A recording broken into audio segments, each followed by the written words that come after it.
Well, we just ate food right here on the set, so let's talk food for our hot topic. Okay, because we just did the whole taste test with Leslie with pasta. Yeah, we chowed down our pasta sauce. Really good, actually. So this is a really interesting article, and I can see it being really controversial and people being upset about it. And this is happening in Denmark. They just instituted a fat tax.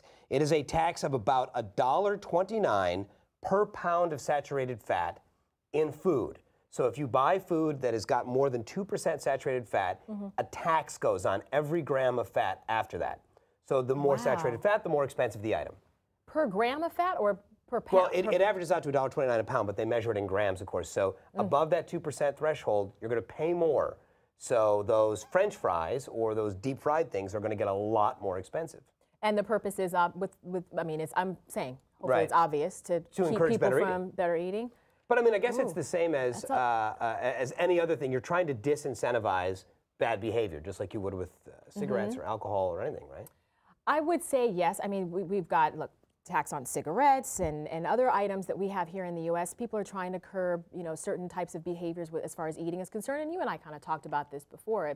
Later on down the line, if someone is unhealthy, is that affecting everyone else's tax dollars in one way, shape, or form to take care of them? The ambulance, size of the ambulance, we were talking about that too.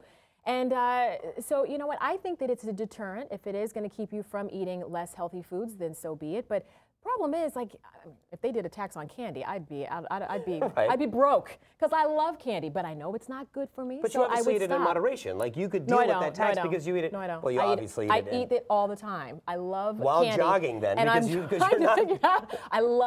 I love sweets, and if they were to increase the price on them, what would I do? I would just not buy something else, or I would just figure out how to get to it. I have a problem. Tracy, our producer, before the cameras rolled, we were having this really fun, heated debate, and her point was, and I can see the validity of the point. Why should the government be telling me what I can eat? Why should the government be taxing something and making it more expensive for me to eat it? It's up to me if I want to eat it or not. True. I've got the right to be unhealthy. But then you've got other people who will say, why doesn't the government step in to help people eat healthier? I mean, look at the whole initiatives that we've got going on with Michelle Obama in the White House, getting people to eat healthier. When the government doesn't get involved, people complain. When they do get involved, people complain. Well, the obesity rate in Denmark is around 13%. 13% of the population is considered obese. It's 32% in the United States. Yes, and that costs us. I mean, one of the big debates we have politically, and it doesn't really matter where you fall politically, we're talking about the cost of health care and how that's going to be a major problem for us. Right. Obesity is a major part of that.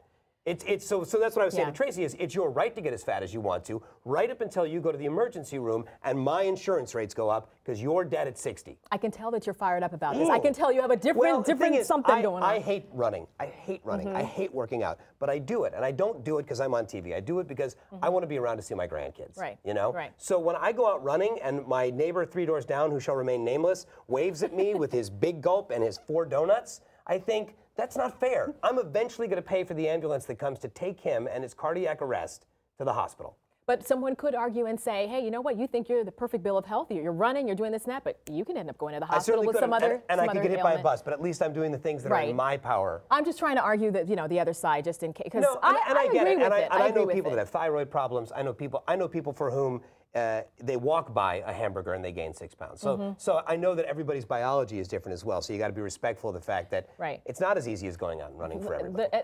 The best thing is it's going to at least get you to take a different look at what you're buying and what you're eating. Yeah. Make different choices. That's never a about bad thing. So. Tell us what you think on our Facebook page. Should we have a fat tax in the United States?